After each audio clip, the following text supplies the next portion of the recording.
O plenário da Câmara dos Deputados aprovou na última terça-feira a proposta que muda a Lei de Falências, para incluir a formulação de um plano de falência, criar a figura do gestor fiduciário e aumentar o poder dos credores, entre outras mudanças. É sobre esse assunto que a gente conversa com o advogado Rodrigo Macedo, especialista em recuperação e falências. Doutor Rodrigo, muito bom dia, bem-vindo aqui à Rádio Povo CBN Cariri. Bom dia, Faria Júnior. Prazer é todo meu estar aqui com vocês. Como é que o novo projeto aprovado na Câmara dos Deputados vai impactar o processo de falência e também de recuperação judicial no Brasil? Bom, esse projeto que foi aprovado pela Câmara, né, ele ainda vai depender de passar pelo Senado e depender também da sanção presidencial se ele for aprovado no Senado. Mas do que está sinalizado nesse momento agora, são várias mudanças importantes, né? Mas principalmente relacionadas ao processo de falência. Então, tem mudanças relacionadas a como vai ser o tratamento dos créditos dos trabalhadores, né? Um aumento de limite do pagamento do teto dos créditos dos trabalhadores, uma possibilidade de participação maior dos credores de uma forma geral, inclusive a Fazenda Pública, né? Em relação aos créditos que ela tem de natureza tributária. Algumas mudanças também em relação ao administrador judicial, né? Ao gestor, a criação de uma nova figura que é o gestor fiduciário, um profissional nomeado aí pelos credores para auxiliar na celeridade do processo de falência. E em relação à recuperação judicial, uma mudança em relação ao tempo, né? Que a empresa antes tinha que aguardar 5 anos para pedir uma nova recuperação judicial. O projeto de lei aprovado, ele reduziu esse tempo e trouxe algumas outras possibilidades para a empresa em recuperação judicial. Então são inúmeras mudanças, Faria Júnior, que vão impactar muito todos os processos, não só de falência, mas também de recuperação judicial. A figura do gestor fiduciário no processo de falência é uma figura que já existia ou passa a existir agora com essa mudança na lei? Com essa nomenclatura gestor fiduciário, antes não havia essa previsão, né? O que até então era praticado e o que até então acontece nos processos de recuperação judicial e de falência é a figura do administrador judicial, que é um profissional nomeado pelo juiz, um profissional isento nomeado pelo juiz para poder acompanhar o cumprimento das obrigações da empresa, seja a empresa em recuperação judicial, seja para fazer a gestão da massa falida quando a empresa já está em situação de falência. E a novidade, né, o gestor fiduciário é uma figura, na verdade, de um profissional que é nomeado pelos credores. Então, ele assume as mesmas funções do administrador judicial, mas a ele é dado o nome de gestor fiduciário porque ele não é efetivamente um administrador judicial, mas um profissional nomeado pelos credores que vai fazer o papel de administrador judicial. Então, essa que é a grande mudança, que inclusive muito questionada, né, pela crítica especializada, digamos assim, porque cria algumas dúvidas em relação não só à transição daqueles processos que estão em curso, sobre como que isso vai ser viabilizado no curso do processo por não ser um profissional totalmente isento, né, mas um profissional nomeado pelos credores, que pode inclusive ser um dos credores. Então esse é o ponto do gestor fiduciário.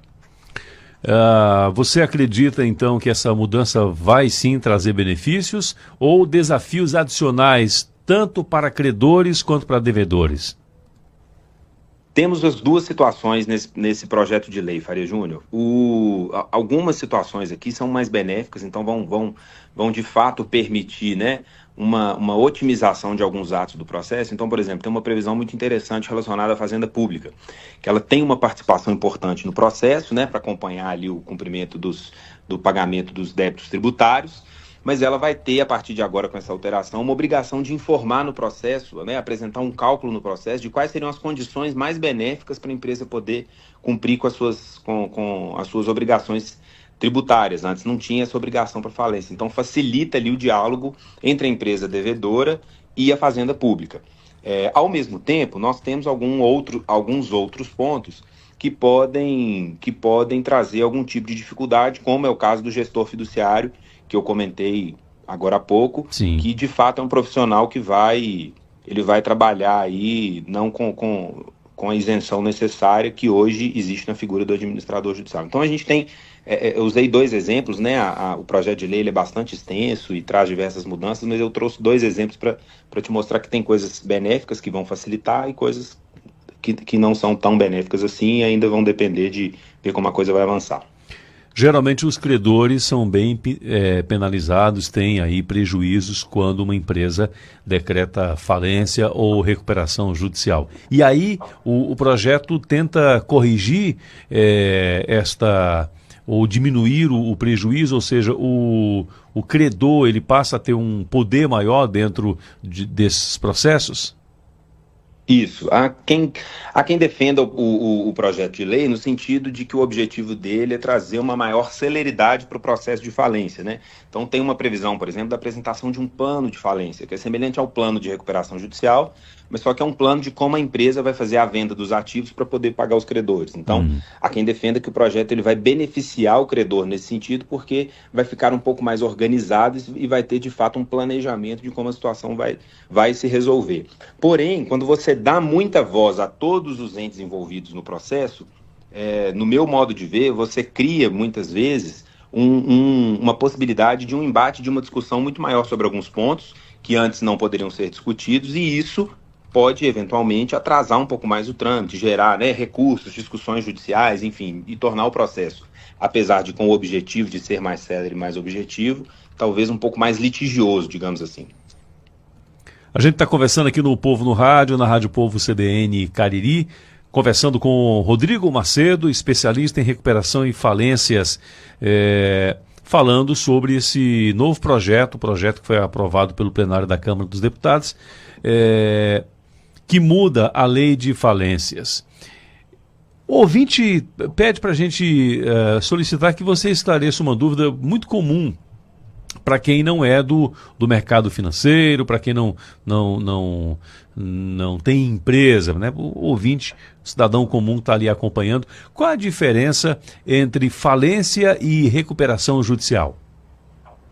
Excelente. Bom, a recuperação judicial, Fari Júnior, ele é um momento, digamos, antecedente à falência. Não necessariamente uma recuperação judicial vai se tornar uma falência, mas a recuperação judicial, ela é um momento previsto na lei, dentro do qual a empresa que está passando por uma crise financeira, ela pede esse socorro judicial, ela ingressa com esse processo judicial para que ela tenha um prazo para poder negociar com seus credores e colocar os seus débitos em regularidade. E aí, durante o processamento da recuperação judicial, durante o trâmite desse processo de recuperação judicial, as dívidas ficam inexigíveis, suspende o pagamento das dívidas. Então, isso gera um fôlego de caixa para a empresa, que consegue se organizar sem sofrer penhora, bloqueio de bens, sem sofrer os processos de execução, e ela consegue sentar com seus credores e definir um plano de pagamento e colocar esse plano em prática, né? Já a falência acontece por dois motivos. Primeiro, quando a empresa passou pelo processo de recuperação judicial e não conseguiu cumprir o plano que ela propôs e aprovou junto aos seus credores.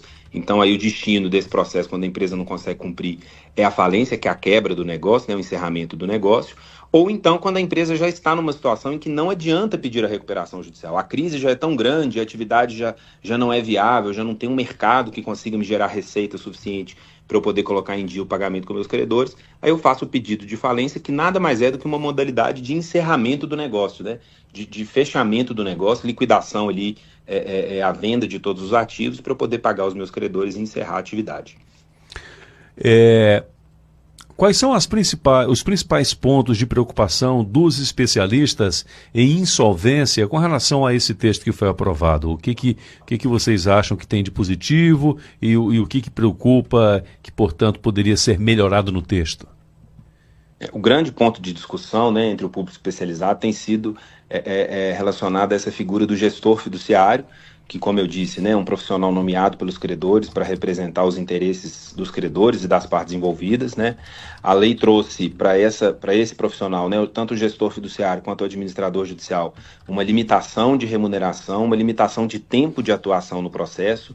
Então, esse profissional só poderia atuar no processo por, no máximo, 3 anos e ainda ficaria em quarentena, digamos assim, né? Ele teria que ficar, uma vez que ele assumiu a gestão de um processo, ele teria que ficar 2 anos sem assumir um outro processo da mesma natureza, naquele mesmo juízo, né, em que ele esteja atuando. Então, a crítica ao redor disso, primeiro, né, é que eu trago uma figura cuja imparcialidade é controversa, né, não é um profissional nomeado pelo juiz, mas um profissional nomeado por uma parte verdadeiramente interessada no rumo daquele processo. E hoje, como não existem profissionais suficientes para assumir essa demanda, né, quando eu limito o tempo de atuação e coloco esses profissionais em quarentena, muito provavelmente o judiciário vai encontrar dificuldade para poder nomear esses profissionais, não só o judiciário, como os credores, né, na hipótese dos próprios credores nomearem essa figura. Então, a crítica principal em relação a esse projeto de lei gira em torno dessa previsão que realmente, se não for muito bem esclarecida ou muito bem viabilizada, pode, de fato, tornar o processo um pouco mais lento, burocrático e, como eu disse, mais litigioso, né, gerando mais discussões ali entre as partes envolvidas. Ô Rodrigo, obrigado pela atenção em conversar com a gente aqui na Rádio Povo, CBN Cariri. Obrigado, Farias Júnior. Bom dia para vocês.